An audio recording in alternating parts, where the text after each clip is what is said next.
All right, we're going to finish up with enzyme cofactors and coenzymes.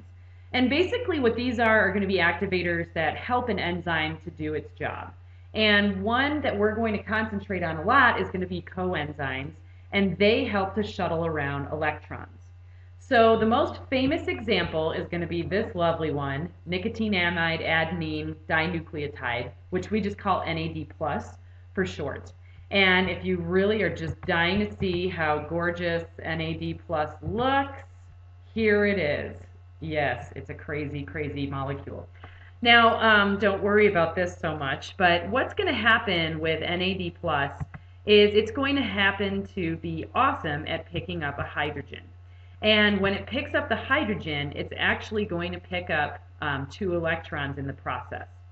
Okay, so if you remember, hydrogen really is just a proton because it gets rid of that 1 electron that it has. So if you have H+ just hanging around, it technically could carry 2 electrons with it because that innermost shell can hold 2 electrons. So what happens is NAD+ is going to pick up a hydrogen that's got 2 electrons with it and shuttle it to another enzyme. So if you look at this right here, this is my awful animation, but you'll get the idea.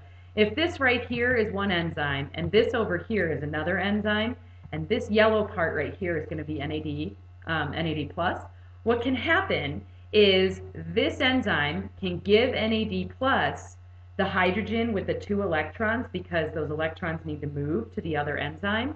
And then NAD+ is going to get what we call reduced to NADH. Now let's think about what that means. I just told you that this yellow guy is going to pick up a hydrogen and 2 electrons. And if you remember, we said when you gain electrons, that's a reduction. So let's go over that wording again. NAD+ gets reduced to NADH. So hopefully that makes sense. And what's going to happen is it's going to grab those electrons and the H, and it's going to shuttle them over here and drop them off. So then you could say it's getting oxidized and becoming NAD+ again because it's dropped off that hydrogen and the 2 electrons over here to the right. Now what NAD+ can do is go back here, pick up another hydrogen with 2 electrons, and then shuttle them back over here again. So it can keep going back and forth like that, and that's exactly what it does all day long, and that is exactly what's keeping you alive, so you better like it. So we'll go over that a little bit more in class. Now, the next thing that we're going to talk about is going to be something called ATP. And ATP is going to be important because it is the chief energy currency of all of our cells. So its molecular structure is that it's a nucleotide. So it's in the same category as DNA and RNA. And what's going to be really important is that it's an excellent energy donor. And so ATP is going to be the way that we can use energy that we get from glucose, basically. So if you look over here at this picture, it's called, oops, I always do that. It's called adenosine triphosphate. So adenosine is talking about this part of the molecule right here. And the phosphate, if you look, there's 1, 2, 3 of them, and that's why it's called adenosine triphosphate. So that's what we're going to be talking about a lot in this class because what happens is you've got these 3 phosphates. If you notice the charges on all of them, they're all negative. And if you remember, we said opposites attract, so plus likes to be near minus.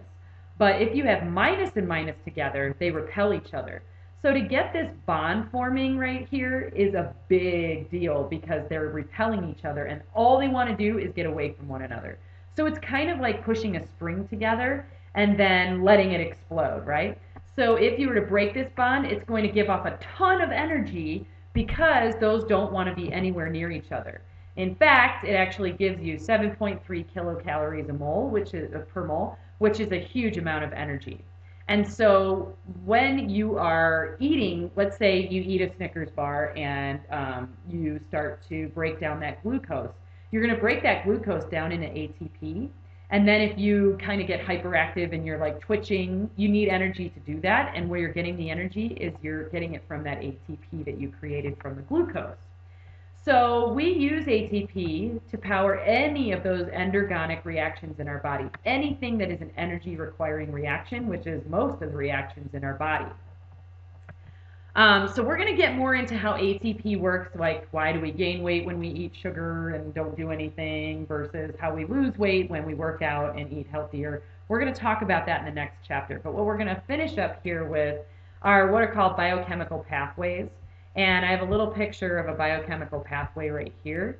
And so biochemical pathways, what they're talking about here is if you look, those are phospholipids. So this is a cell membrane or a membrane inside a mitochondria or wherever.